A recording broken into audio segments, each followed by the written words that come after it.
नमस्कार। आज हम हिंदी व्याकरण से महत्वपूर्ण विषय वाक्य अशुद्धि शोधन लेकर आए हैं।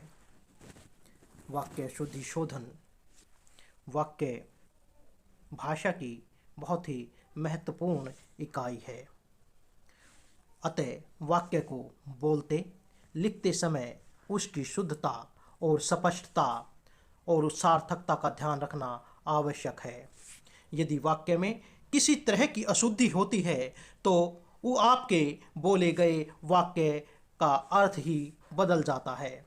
सामने वाले व्यक्ति को आसानी से सही सही समझ आ सके, उसके लिए आवश्यक है कि व्याकरण के नियमों की दृष्टि से वाक्य शुद्ध हो। अतः वाक्य को व्याकरण के नियमों के अनुसार शुद्ध करना ही वाक्य अशुद्धि शोधन कहलाता है। वाक्य में अनेक प्रकार की अशुद्धियां होती हैं, जो निम्न प्रकार से है। नंबर 1, वर्तनी संबंधी अशुद्धि। वर्तनी संबंधी अशुद्धि से अभिप्राय है वर्तनी का वाक्य में गलत प्रकार से प्रयोग या अशुद्ध वर्तनी। जब आप वाक्य में कोई शब्द अशुद्ध लिख देते हैं तो वहाँ उस वाक्य में वर्तनी संबंधी अशुद्धि हो जाती है और आपका वाक्य अशुद्ध कहलाता है। उदाहरण की दृष्टि से कुछ अशुद्ध वाक्य देखिए, जैसे ऐतिहासिक। ऐतिहासिक जबकि शुद्ध रूप होगा ऐतिहासिक। इसी प्रकार से आशीर्वाद, आशीर्वाद और शुद्ध रूप होगा आशीर्वाद। इसी प्रकार से उज्ज्वल, उज्ज्वल और जबकि शुद्ध रूप है उज्ज्वल। कवित्री, कवियत्री बल्कि शुद्ध रूप है कवयत्री।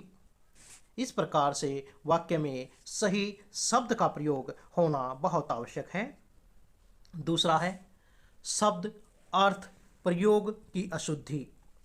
कभी कभी वाक्य में सही शब्दों की जगह अनेक उनके सदृश्य लगने वाले शब्दों का प्रयोग अर्थ में परिवर्तन का कारण बन जाता है। अर्थात दिखने में वाक्य शब्द एक जैसे प्रतीत होते हैं लेकिन उनका अर्थ भिन्न होता है, जिस कारण वाक्य का सही अर्थ ही बदल जाता है। यह वाक्य में शब्द अर्थ प्रयोग की अशुद्धि कहलाती है। उदाहरण के लिए अशुद्ध रूप देखिए, मैं अपेक्षा करता हूं कि तुम काम कर लोगे। बल्कि उपेक्षा नहीं बल्कि अर्थ होगा मैं अपेक्षा करता हूं। उपेक्षा के स्थान पर अपेक्षा शब्द का प्रयोग होगा। मैं अपेक्षा करता हूं कि तुम यह काम कर लोगे। इसी प्रकार से मैंने अपना गृह कार्य कर लिया है। ग्रह जो शब्द है वो ग्रह नक्षत्रों के लिए प्रयुक्त होता है, लेकिन वाक्य में गृह कार्य के स्थान पर गृह कार्य होना चाहिए, जिससे वाक्य शुद्ध होगा। इसी प्रकार से अशुद्ध वाक्य, तुम हमेशा बेफिजूल, जो बेफिजूल शब्द है वही गलत है। तुम हमेशा बेफिजूल की बातें करते हो, बल्कि फिजूल शब्द अपने आप में पूर्ण है, बेफिजूल शब्द ही गलत है। इसके स्थान पर होगा तुम हमेशा फिजूल की बातें करते हो। इसके बाद आती है लिंग संबंधी अशुद्धि या दोष। कभी कभी वाक्यों में लिंग संबंधी प्रयोग गलत कर दिया जाता है। ये वाक्य में लिंग संबंधी अशुद्धि कहलाती है। जैसे बेटी प्राय घर का धन होता है। बेटी प्राय घर का धन होती है। इसी प्रकार से आज तुमने नया पोशाक पहना है। पोशाक शब्द स्त्रीलिंग है, तो वाक्य होगा आज तुमने नई पोशाक पहनी है, ना कि पहना है। इसी प्रकार से मुझे तुम्हारा बातें सुनना पड़ा। बातें सुनना नहीं बल्कि सुननी पड़ी। इसी प्रकार से कल मैंने नया पुस्तक खरीदा। पुस्तक खरीदा नहीं बल्कि पुस्तक खरीदी आएगा। इसी प्रकार से वचन संबंधी अशुद्धि।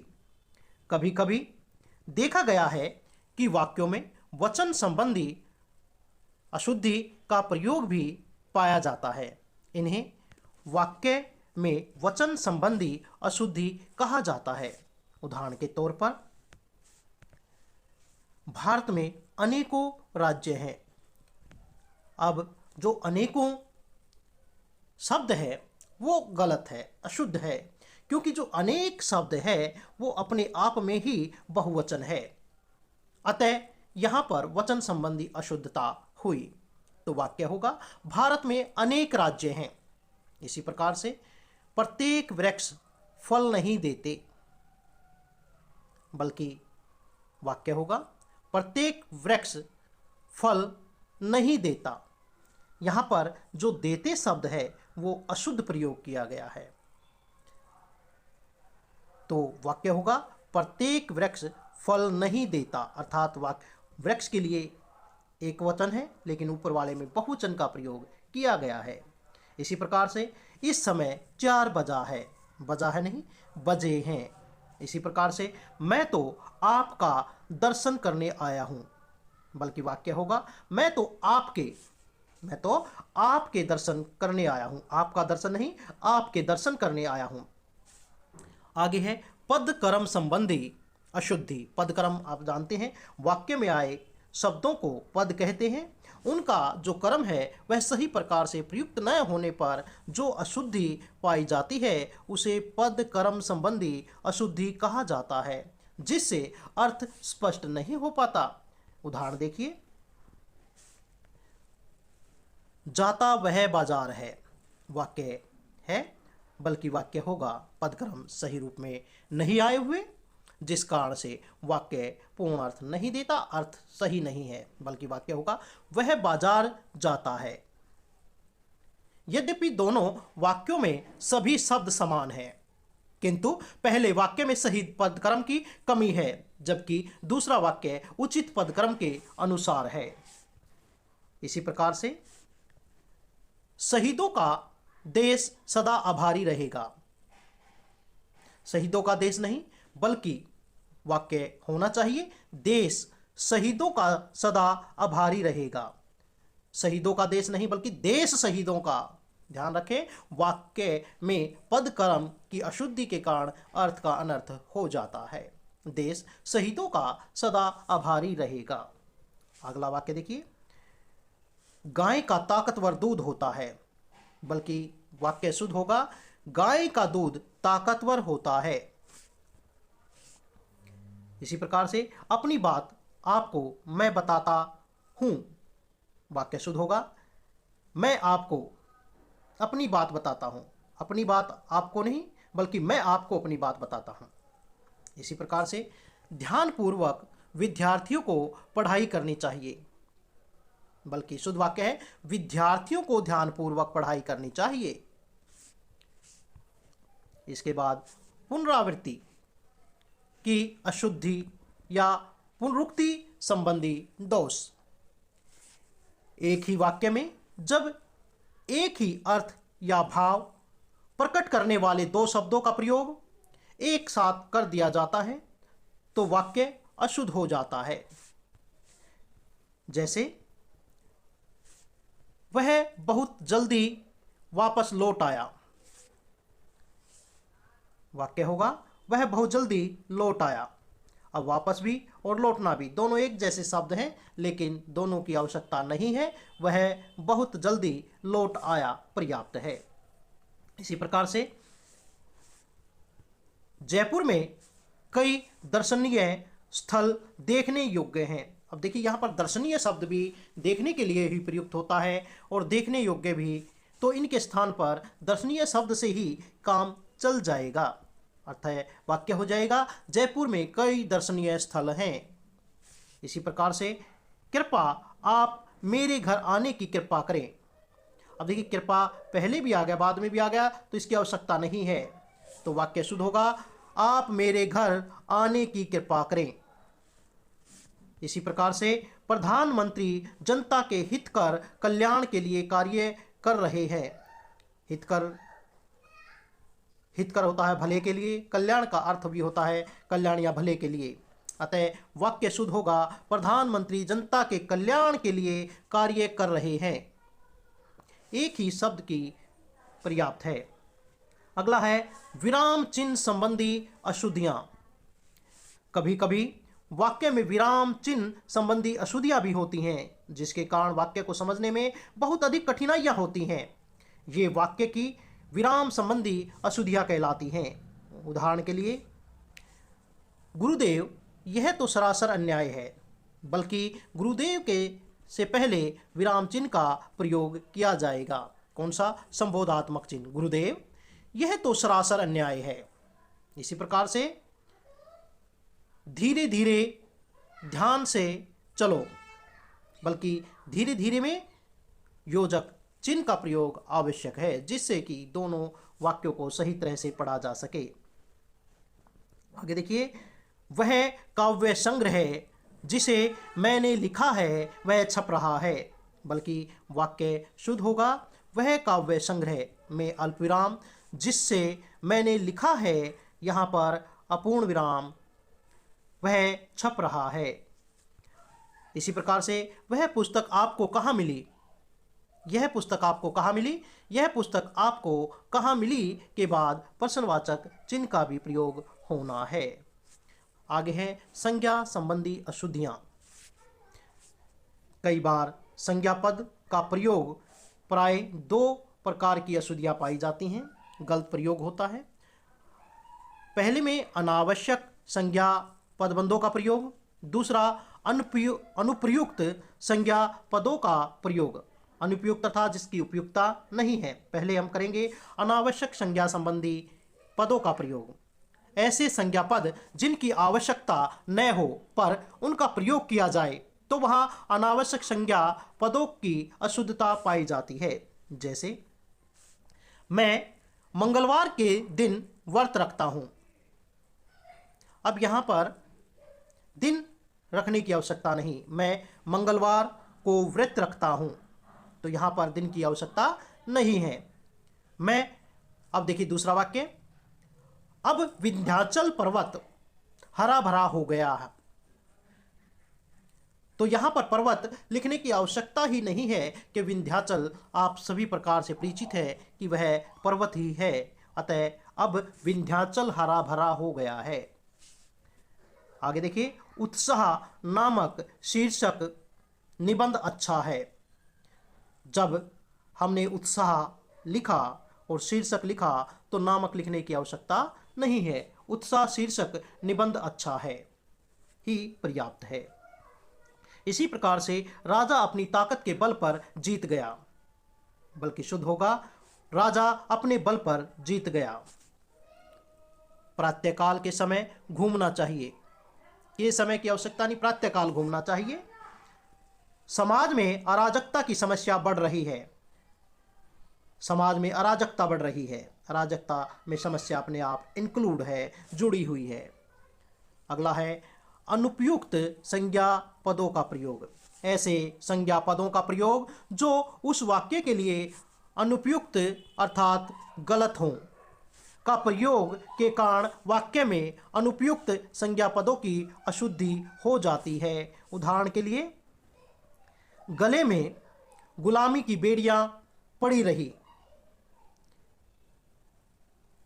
गले में नहीं बल्कि बेड़ियां जो हैं वो पैरों में पड़ती हैं। पैरों में गुलामी की बेड़ियां पड़ी रही। दंगे में गोलियों की बाढ़ आ गई, बाढ़ नहीं गोलियों की बौछार होती है। दंगों में गोलियों की बौछार आ गई। इसी प्रकार से रेडियो की उत्पत्ति किसने की? उत्पत्ति नहीं बल्कि रेडियो का आविष्कार हुआ है। आगे, आपके प्रश्न का समाधान मेरे पास नहीं, बल्कि आपके प्रश्न का समाधान नहीं बल्कि आपके प्रश्न का उत्तर मेरे पास नहीं है। इसी प्रकार से हमारे देश के मनुष्य मेहनती हैं, बल्कि होगा हमारे देश के मनुष्य नहीं, हमारे देश के लोग मेहनती हैं। इसके बाद है सर्वनाम संबंधी अशुद्धि। हिंदी में कभी कभी सर्वनामों के अशुद्ध रूप तथा अनुपयुक्त स्थान प्रयोग भी होते हैं। उदाहरण के लिए, मोहन और मोहन का पुत्र दिल्ली गए, बल्कि जो दूसरा मोहन है उसके स्थान पर प्रयोग होगा उसका। मोहन और उसका पुत्र दिल्ली गए। मेरे को कुछ याद नहीं आ रहा।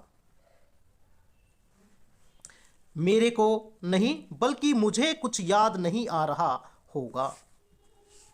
इसी प्रकार से मेरे को बाजार जाना है, मेरे को नहीं बल्कि मुझे। अगले वाक्य है, तेरे को क्या चाहिए, तेरे को नहीं बल्कि तुझे क्या चाहिए।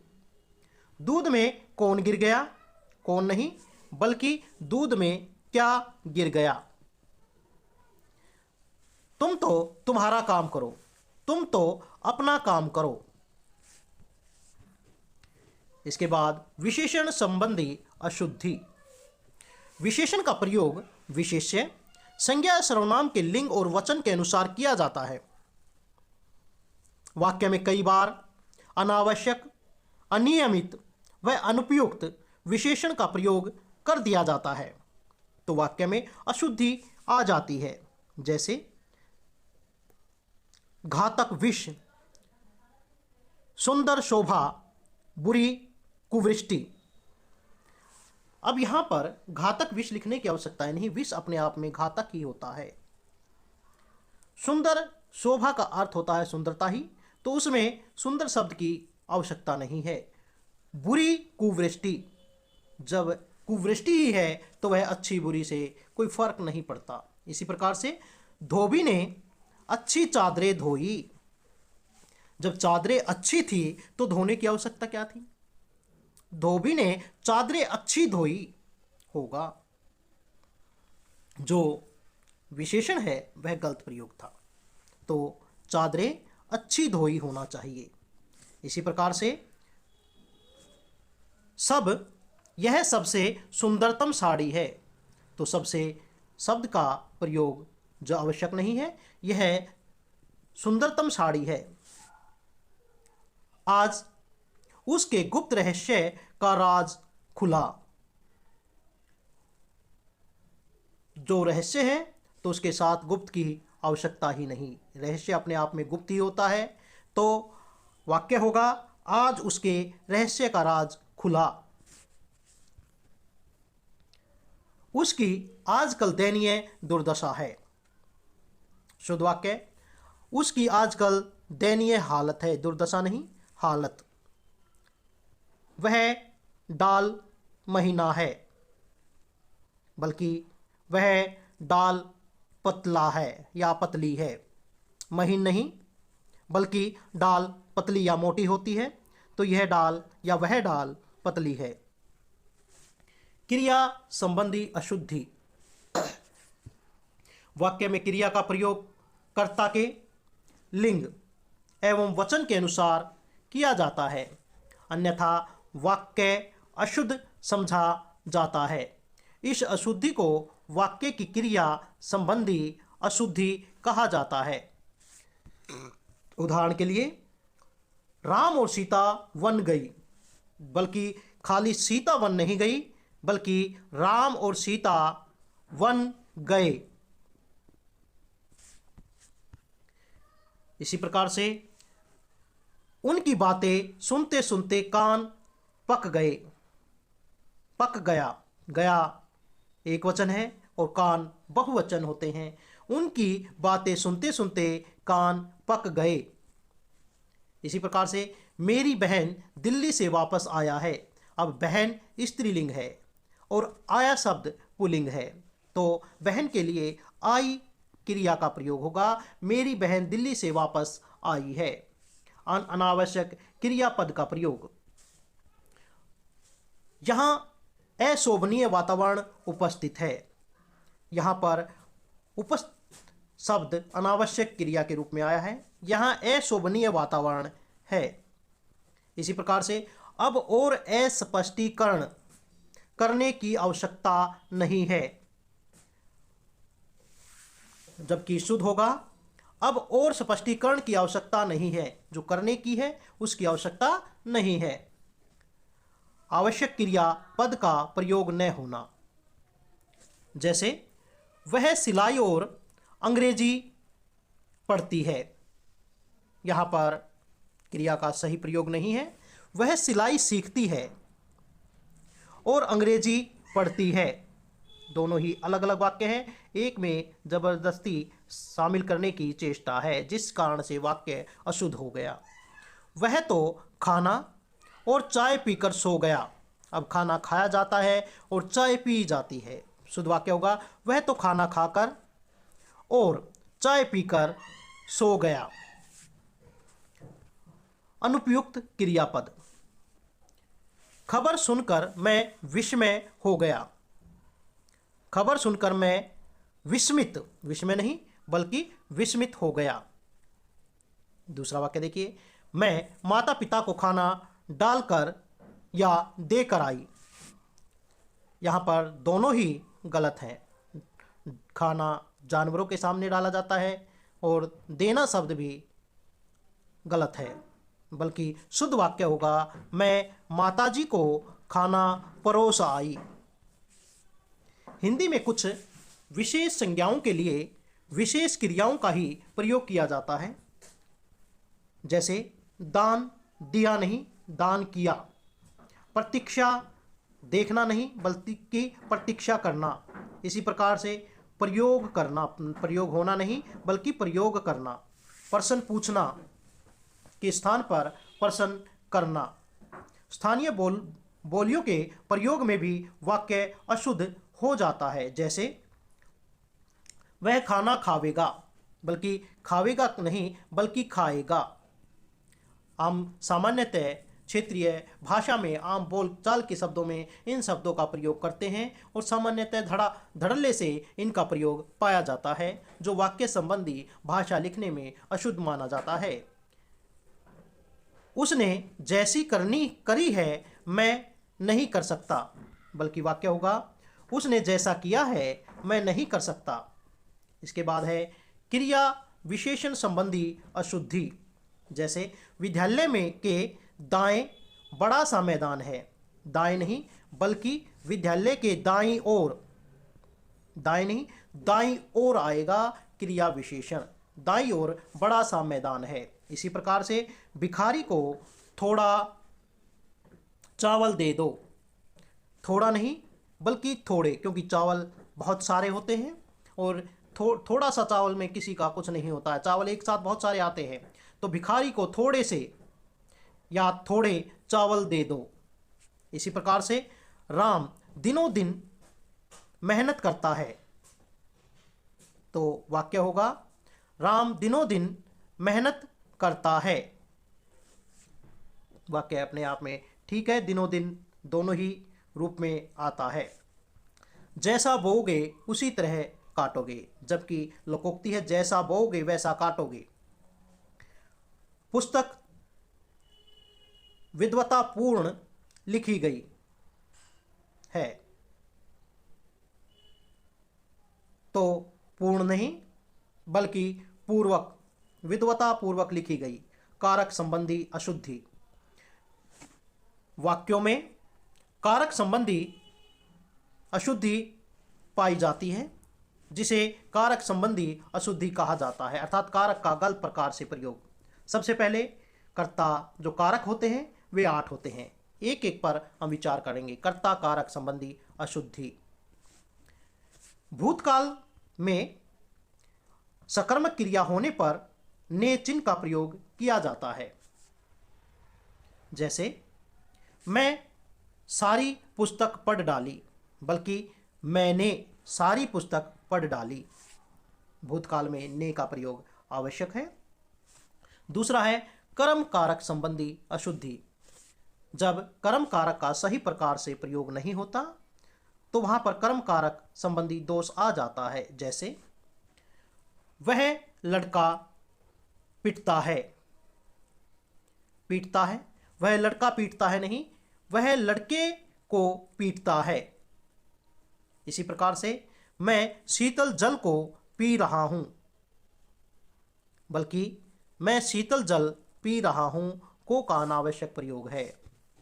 कारक संबंधी, करण कारक संबंधी अशुद्धि। जैसे वह बस पर यात्रा कर रहा है, जबकि बस से होगा पर नहीं। इसी प्रकार से संबंध संप्रदान कारक संबंधी अशुद्धि। संप्रदान कारक के दो चिन्ह हैं, के लिए और को आदि एक स्थान पर दूसरे का प्रयोग हो जाता है तो वाक्य अशुद्ध हो जाता है। जैसे पंडित जी ने भक्तों के लिए कथा सुनाई, बल्कि पंडित जी ने भक्तों को कथा सुनाई, के लिए नहीं, भक्तों को कथा सुनाई। इसी प्रकार से शिष्य यज्ञ को लकड़ी लाया, बल्कि यहाँ पर के लिए आना चाहिए। शिष्य यज्ञ के लिए लकड़ियाँ या लकड़ी लाया। अपादान कारक संबंधी अशुद्धि। वह शहर के खिलौने लाकर बेचता है, के नहीं बल्कि से, वह शहर से खिलौने लाकर बेचता है। लड़की झूले पर से गिर गई, पर से नहीं, झूले से गिर गई। संबंध कारक संबंधी अशुद्धि। जैसे बिना पैसे का किसी भी आदमी को सम्मान नहीं मिलता, बिना पैसे के होगा, बिना पैसे के किसी भी आदमी को सम्मान नहीं मिलता। इसी प्रकार से राधा का और कृष्ण का मंदिर प्रसिद्ध है, बल्कि वाक्य होगा राधा कृष्ण का मंदिर प्रसिद्ध है। नोट, राधा कृष्ण समासिक पद हैं, अतः इनके जो चिन्ह लुप्त हो जाते हैं। अधिकरण कारक संबंधी अशुद्धि।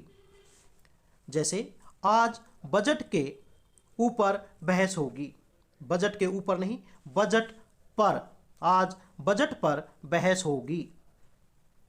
किसान ने खेत पर बीज बोया है, खेत पर नहीं, खेत में।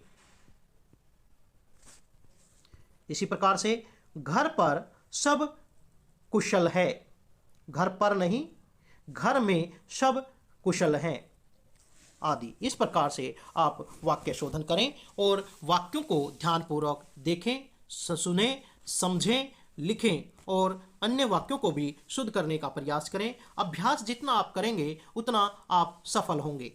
लाइक, सब्सक्राइब अवश्य करें।